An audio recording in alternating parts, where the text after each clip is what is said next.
ฟ้องน้องมาออกเห็นเขาว่าสิ้นสอดพอน้องก่อนเอาเงินค่านอนอายตก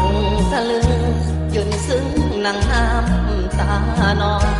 ผู้แล้วว่าเจ้าทั้งสองจะประคองห่วมห้องหอ